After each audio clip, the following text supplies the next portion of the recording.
Hello and welcome to China Now. My name is Stanley Kwabla Arku. Let's begin the show with China Currents with Kris. So this episode ends our feature on looking back at the year 2023 and all the exciting news that caught your attention. We'll bring you the top 5 trending news on economy, technology, and other sectors that made headways in 2023. Let's get started. China Currents is a weekly news talk show from China to the world. We cover viral news about China every week and also give you the newest updates on China's cutting-edge technologies. Let's get started.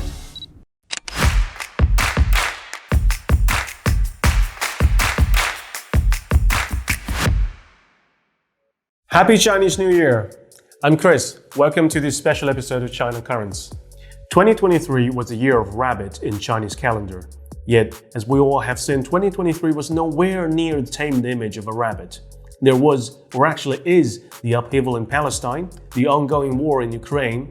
In China, there was earthquake in northwestern China, the flood and heavy rain in northern China.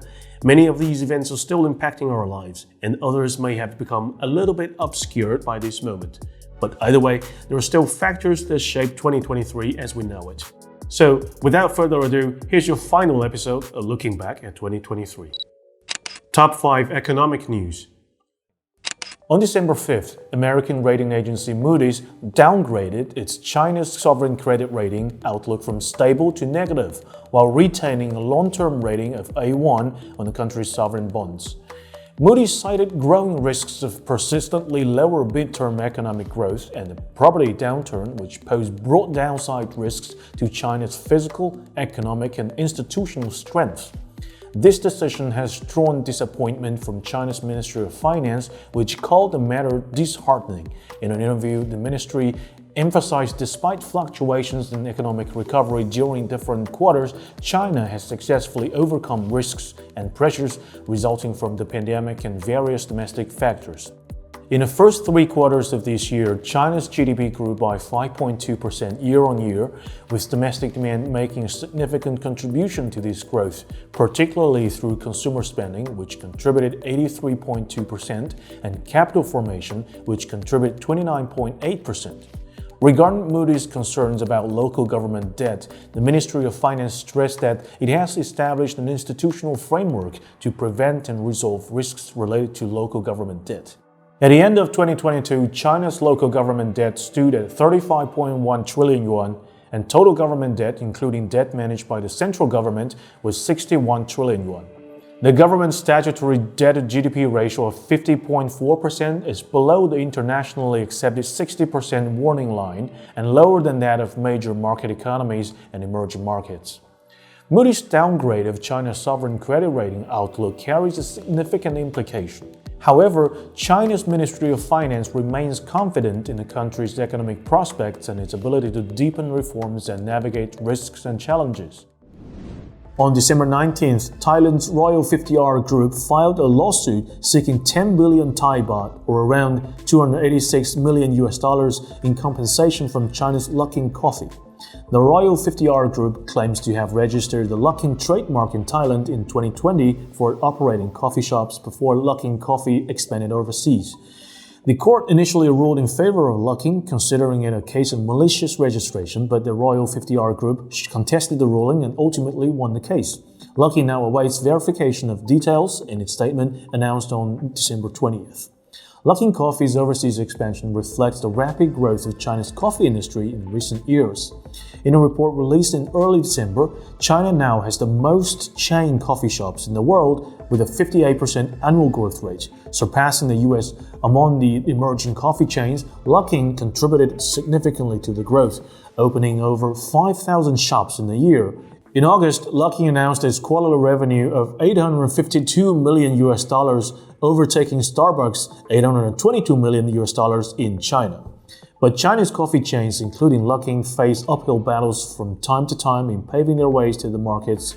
Before the trademark lawsuit in Thailand, Luckin faced allegation of financial fraud in January 2020, only a half a year after its Nasdaq listing. This led to 85% drop in its US stock price, and its mobile app crashed temporarily due to overwhelming demand for coupon redemption. With changes in management and releases of new products, Luckin overcame the obstacles over the next few years and now seeks to expand overseas. However, for the Chinese coffee chains, the trademark lawsuit only marks the beginning of the challenges they may encounter in entering new markets. The top news of this week is undoubtedly the Central Economic Work Conference, which will set the tone for economic policymaking for the coming year. As the crucial prelude for the conference, a meeting of the Political Bureau of the Communist Party of China's Central Committee started on December 8th. This meeting provided an authoritative assessment of the situation in 2023, stating that China has employed various means to achieve an upward trend in its economy. In the first 3 quarters, China's gross domestic product grew by 5.2% year-on-year, maintaining a leading growth rate among major global economies. The chief representative of the International Monetary Fund in China mentioned that China remains the largest engine of global economic growth, contributing 1/3 of the world's growth volume. On December 11th, the Central Economic Work Conference was commenced in Beijing, where President Xi Jinping was in attendance and delivered a significant speech outlining the country's economic priorities and strategies for 2024. The conference acknowledged that 2023 represented a year of economic recovery and development following the COVID-19 pandemic.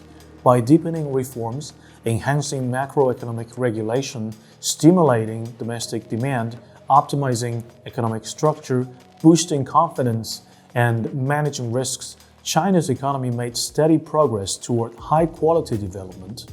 Despite a positive trajectory, the conference also noted several challenges and difficulties that need to be overcome to further promote economic recovery.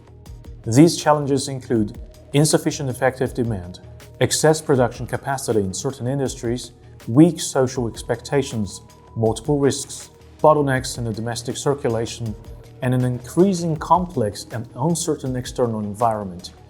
The conference emphasized the need to enhance awareness of potential risks and effectively address these issues. Let's turn to Huawei. Huawei France Deputy General Manager Zhang Minggang recently revealed that Huawei's first overseas factory has been set for France, expected to begin production by end of 2025. According to Zhang, the Huawei France factory will be located in the town of Bruma in the Rhineland region, occupying about 80,000 square meters of land. The €200 million project is forecast to produce €1 billion worth of output annually, delivering high returns while creating 800 jobs, including 300 in the near term and 500 longer-term positions. The plant is projected to manufacture 1 billion devices per year, specifically 4G, 5G base station components like chipsets and motherboards to supply the greater European market. Since entering France in 2003, Huawei now operates 6 R&D centers and 1 global design center in Paris alone, enabling nearly 10,000 local jobs so far. France was previously Huawei's largest overseas market with €2.5 billion revenue in 2021, though environmental hurdles has delayed the factory announcement first made in 2019. In nearly 20 years since entering France, Huawei has established extensive operations centered around 6 research hubs and a global design center in Paris. The firm achieved €2.5 billion sales in France by 2021, created close to 10,000 jobs, and captured 20% share of the French telecom infrastructure market. On August 17th, Evergrande Group, one of China's largest real estate developers, has filed for bankruptcy protection in the United States. Evergrande, which owes over $300 billion, has been struggling with the liquidity crisis for months. It has missed multiple bond interest payments since the beginning of this year. The company's debt crisis has sent shockwaves through China's property sector. The Evergrande crisis has a significant impact on global markets. The potential fallout from a full-blown Evergrande default could have far-reaching implications, not just for the real estate sector, but also for financial institutions and economies worldwide. Thanks to mass urbanization, real estate has been one of Chinese economy's driving engines since the millennium. Nevertheless, as the urbanization rate reaches over 60%, the golden days for real estate companies seem to be gone. The government has just issued policies to stop housing speculation, which used to occupy a large chunk of the houses sold in the country. The government's policy shift marks the Communist Party's determination in improving housing inequality. Evergrande is not the only company who found it hard to adapt to the new situation. Country Garden, or 碧桂园 in Chinese, is one of the largest and most successful real estate developers in China. According to various sources, Country Garden is at risk of default due to the lack of liquidity and will be removed from Hong Kong's Hang Seng Index on September 4th. Top 5 Technology News. In an interview on December 6th, Wang Zhiqin, Deputy Director of China Academy of Information and Communications Technology and head of the 6G Task Force, revealed that China is on track to achieve commercial use of 6G by 2030, with standardization to be completed by 2025. During the interview, Wang Zhiqin outlined the envisioned future applications of 6G technology. He highlighted 3 new scenarios: the fusion of communication and perception, the integration of communication and AI, and a concept of ubiquitous connectivity, which refers to the integration of physical and virtual domains. These scenarios are expected to connect not only individuals, but also various intelligent entities, such as robots and metaverse environments. Wang also mentioned that 5G could be further enhanced to address industry-specific challenges, which could pave the way for 6G advancements. China began 6G technology trials in 2019 and has been conducting research on system architecture and technical solutions. These efforts are laying the groundwork for future advances in 6G technology. As China continues to make progress in 6G, it is positioning itself at the forefront of next-generation communication technology to revolutionize connectivity and unlock new opportunities for the digital future. On December 4th, a team from Chinese Academy of Sciences, China's leading research institute, announced significant progress in stroke treatment. This achievement is attributed to the utilization of brain-computer interface technology, which has the potential to regulate neuronal discharge and facilitate the recovery of damaged neurons and brain circuits. The team developed an implantable hydrogel neuroelectrode capable of acquiring brain neuroinformation from the recipient and modulating neurons based on this information. Through electrode, the researchers conducted an 8-week-long monitoring of brain neuroinformation in a laboratory mouse, successfully modulating stroke-affected brain neural circuits. This modulation effectively reduced the infarct area of brain tissue and facilitated the restoration of the mouse motor function. Research on implantable BCI devices emerged in the mid-1990s. Despite certain technological disparities between China and the US, the emerging BCI technology presents an opportunity for Chinese researchers to catch up and even surpass their international counterparts in a relatively short period. As the technological competition between the two countries intensifies, humanity may witness another technological leap similar to the one in the Cold War era. If you believed Americans had put men on the moon, and it's been 50 years since the last man walked on the moon, but the hiatus is about to end now. On July 12th, China unveiled its plan to land humans on the moon by 2030. The announcement was made at a space industry farm in Wuhan, central China. Zhang Hailian, Deputy Chief Engineer of the China Manned Space Agency's Engineering Office, reviewed the proposed plan. First, 2 rockets will enter lunar orbit, a lunar surface lander and a manned spacecraft. After successful docking, the astronauts will enter the lunar module to descend to the lunar surface. The double launch approach splits the task into 2, thus get around with challenge of developing a heavy-duty rocket that is powerful enough to carry everything. A manned lunar surface mission will need both the human crew and the lunar lander, as well as oxygen, water, equipment, and other mission essentials, all of which add to the weight of the payload being lifted. Once the astronauts have completed their scientific exploration and collected samples from the lunar surface, the lander will transport them back to the orbiting spacecraft, on which they will return to the Earth. The US is so far the only country to put man on the moon. The Apollo missions in the 60s and 70s were highly successful, marking a US victory in the space race. The Americans have been talking about getting back to the moon in recent years, yet due to its deindustrialization policies, the US had found it difficult to restart the lunar mission. The successful execution of China's ambitious mission will undoubtedly pave the way for human exploration of Earth's celestial neighbors. And many observers have said that the US will be the underdog when the Chinese walk on the moon. A jealous watcher? Well, I don't think so. At least Americans will now have a witness to testify that the Apollo mission weren't just a huge stunt happened in LA studio. Next up, in a significant recognition of China's technological advancements, the country's space station project and Harmony OS have been selected as part of the global top 10 engineering achievements for 2023. The announcement was made by the Chinese Academy of Engineering and other institutions in Beijing. These achievements highlight groundbreaking projects and technological innovations that have potential to shape various industries and benefit society as a whole.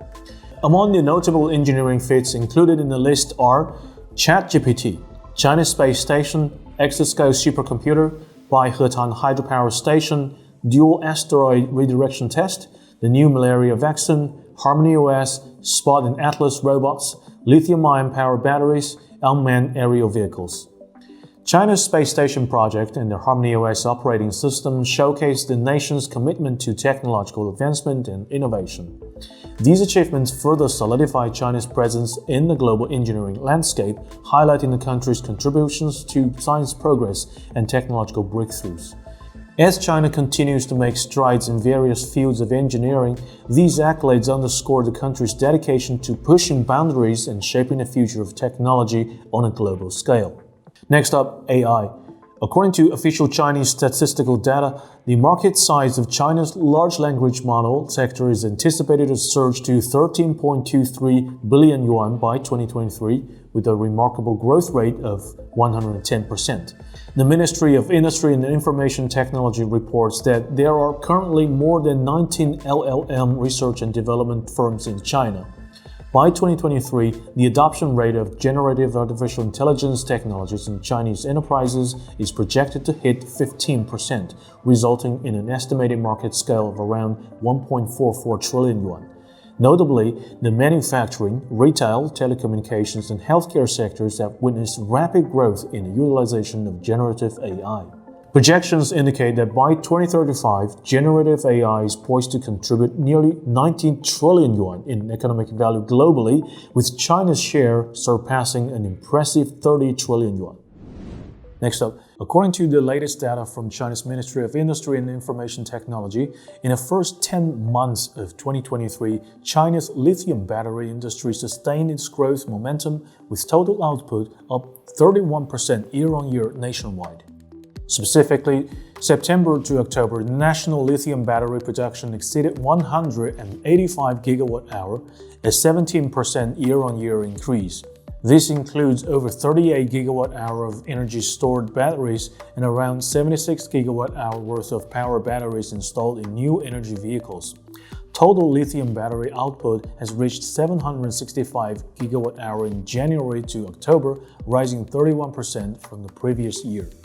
Exports of lithium batteries also kept growing. In September and October, total export value hit 82.46 billion yuan, a 21% year-on-year increase. Additionally, all lithium battery production segments maintained high growth rates so far this year. From September to October, output of key materials like cathode, anode, separators, and electrolytes reached 430,000 tons, 300,000 tons, 2.7 billion square meters, and 200,000 tons respectively, with over 25% growth across the board. Industry analysts attribute the sustained momentum to increasing global demand for new energy vehicles and energy storage applications. With continuous technological improvements, falling prices, and rising quality, China's competitiveness in lithium batteries keeps rising. Fostering this strategic emerging industry remains a national priority for enhancing manufacturing capacities.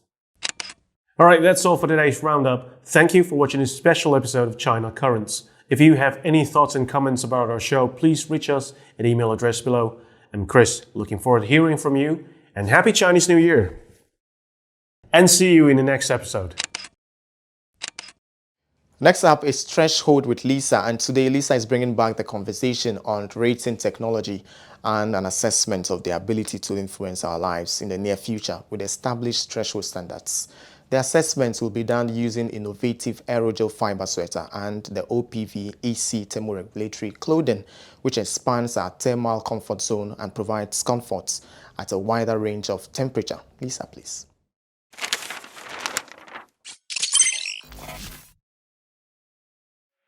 Happy Chinese New Year! I'm Lisa and this is Threshold in China. Today we are going back to rating technology and assess their ability to influence our life in the near future with our threshold standard. Today I'm going to introduce two amazing outfits and they are perfect for the season.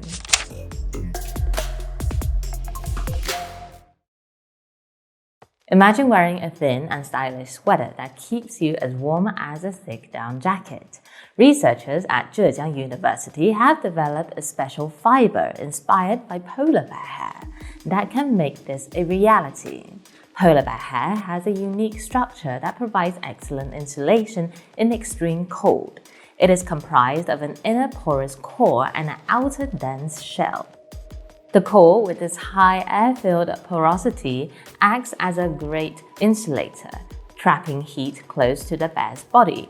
Meanwhile, the outer shell provides a protective barrier. This combination allows polar bears to thrive in temperatures that other creatures can't. Inspired by the nature, the scientists have created knitable fiber with similar properties, using aerogel technology. Aerogels have long been recognized as the ideal material for thermal insulation due to their high porosity and exceptionally low thermal conductivity.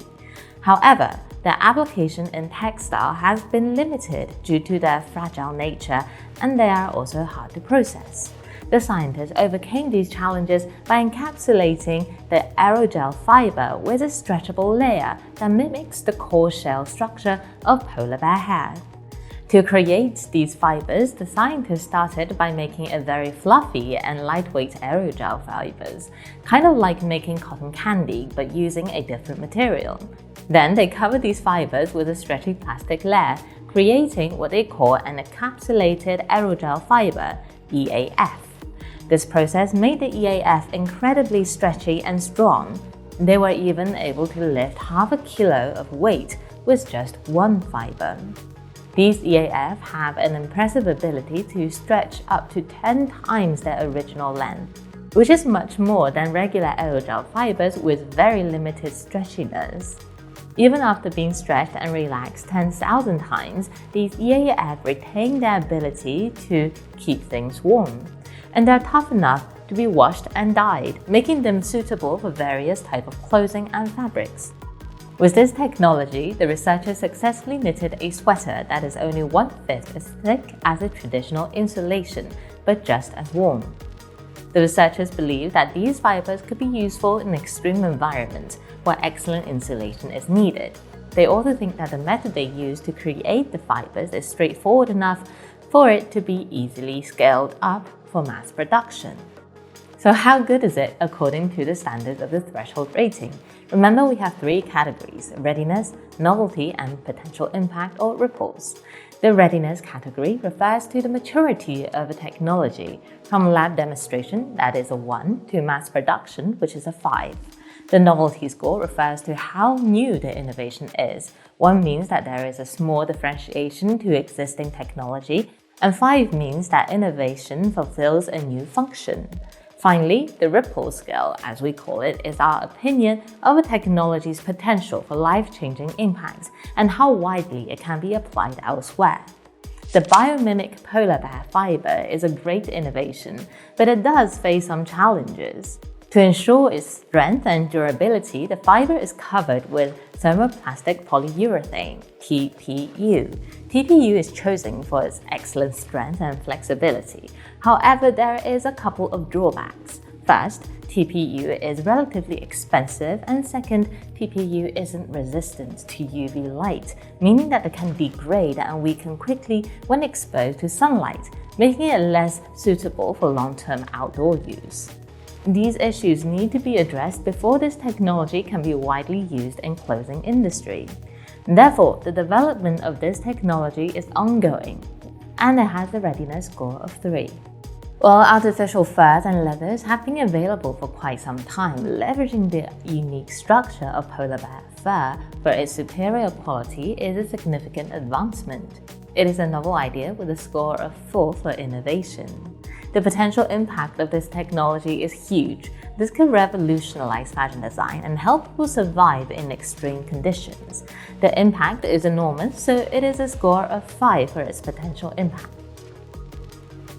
Now, let's move on to the second outfit.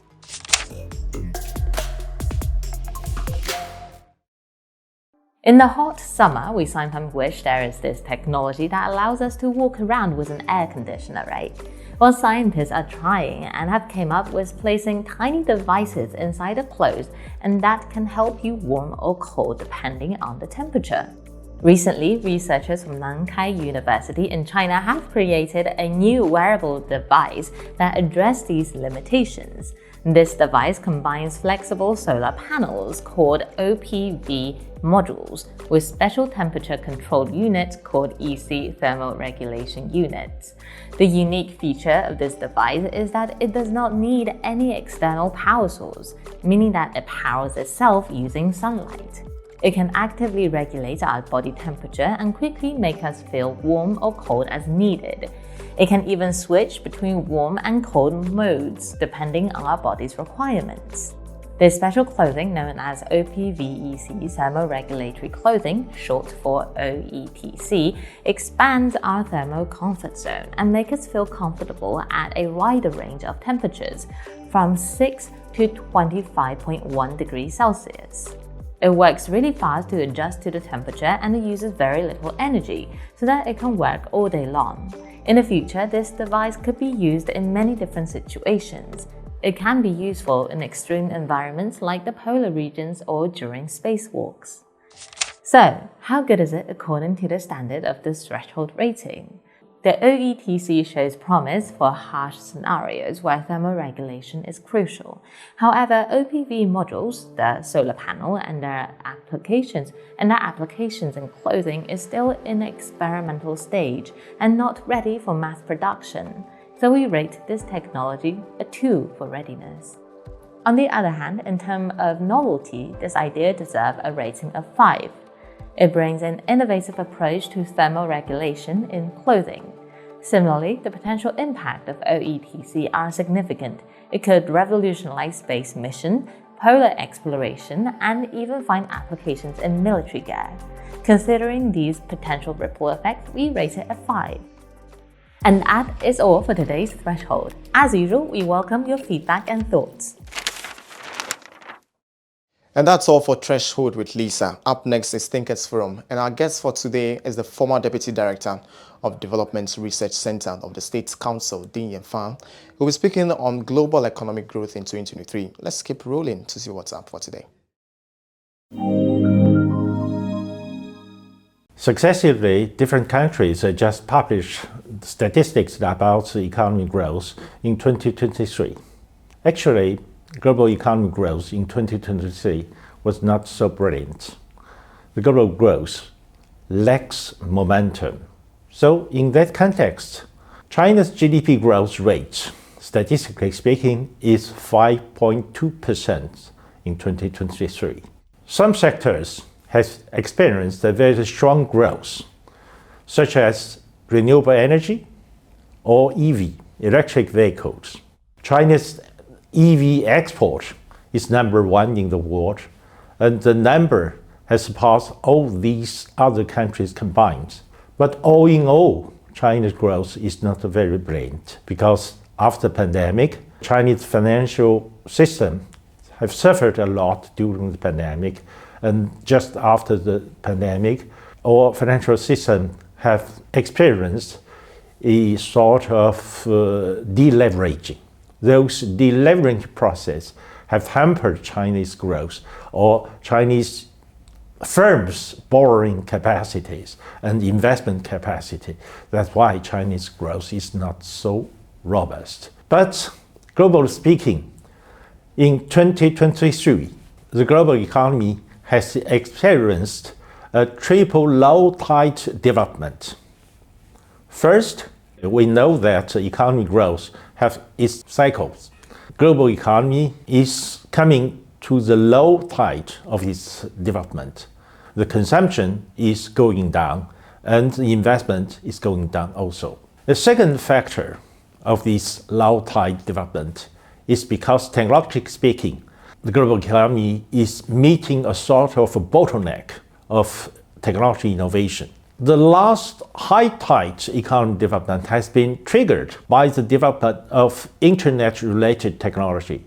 There is an accumulation of these technologies for almost 20-30 years before they reach a peak point and with a lot of technology innovation. While today, even we focus on AI development, on quantum communication development, all these technologies need some time to be matured and to get a larger application in our society, to change our way of life, to change our production ways. So it needs time. The third factor is that the global economy is expressing the end of a long period of monetary policy releasing or extreme accommodating monetary policy. The world is coming into a period of monetary policy tightening. More and more central banks of the major economy are tightening their monetary policies, starting from Federal Reserve in the United States and followed by European Central Bank, Bank of England, Bank of Japan. All these central banks are tightening their monetary policies now. In previous years, when the liquidity is so easy, the capital was chasing new technology. While today, those technology companies will have much more difficulties gathering new fundings from those capital market, because those capital market were looking for those bond investments, for those financial investments that could get better return than investing in those technology companies. While the global economy is slowing, the spotlight in global economy is the rise of global south. If you look at the developing countries, many of them are growing faster and they are becoming so-called emerging economies. I can quote a lot of examples. Indonesia is one of them. In Africa, some countries are becoming new emerging economies. Turkey is also one of these important new emerging economies. And the rise of global south is to some degree related to Chinese Belt and Road initiatives. In 2023, we just commemorate the 10th anniversary of Belt and Road Initiative, BRI. Since China launched BRI, China has strengthened its investment in those global south countries. Those investments in infrastructures has improved greatly the environment of economic development. That's why more and more those countries becomes more performing in their global development, in their economic structure, and in their development rates. Previously, in the 1970s, when the G7 created the Group of Seven, they represent almost more than 80% of global economy, while today, the G7's GDP represents only 30% of global economy. Even BRICS countries, without its enlargement, 5 BRICS countries represent more than 31% of global economy. So there is a sea change in global economy. The rise of global south will redefine the global economy order, and they will try to make a lot of things happen in global economy. In 2024, global economy will continue to experience a very, very difficult phase of development. For example, 2024 is a super election year. Election will be conducted in more than 30 major economies in the world. It will touch upon more than 3 billion people in the world. The focus will be shifted from economic development to some extent to political fight within their national framework. That's why I'm afraid that 2024 would not be a strong economic growth year. Apart from this, a lot of tensions are rising in the world, let alone Ukrainian war and Gaza war. There is a lot of tensions between Korean Peninsula, for example, with military exercise conducted by South Korea and the United States. North Korea is launching some alarming voices. And then North Korea said that facing these kind of challenges, new challenges, they will be prepared to counterattack. And also across Taiwan Strait, they have just elected someone who previously had defined this position as a defender of the separatism in Taiwan. So that could also trigger some tensions across Taiwan Strait. All these tensions could be called some geopolitical tensions. These geopolitical tensions will also hamper the global economic development. So 2024 wouldn't be a very easy year for global growth. Nevertheless, 2024 probably may witness an economic recovery, a stronger economic recovery in China. Because starting from the second half of 2023, Chinese government have taken some measures to support Chinese economic recovery. All these measures are making effect more and more. Looking at China's consumption curve is rising very, very quickly. In many, many cities, we are witnessing a return of tourists. The tourists across countries are visiting many, many cities. That created more opportunity for tourism, for financial development, for consumption. So all these will continue in 2024, and 2024 will be supported by increasing consumption in Chinese domestic market, and probably by more investment in some new technology, because Chinese government is planning a coming back in many key technology sectors. And that's all for the show today. We are grateful to you for constantly making time to watch us. Kindly do not hesitate to send in your comments, thoughts, feedbacks, and suggestions for coming episodes of the show through the email provided below. My name is Stanley Kwabla Arku. That's your company.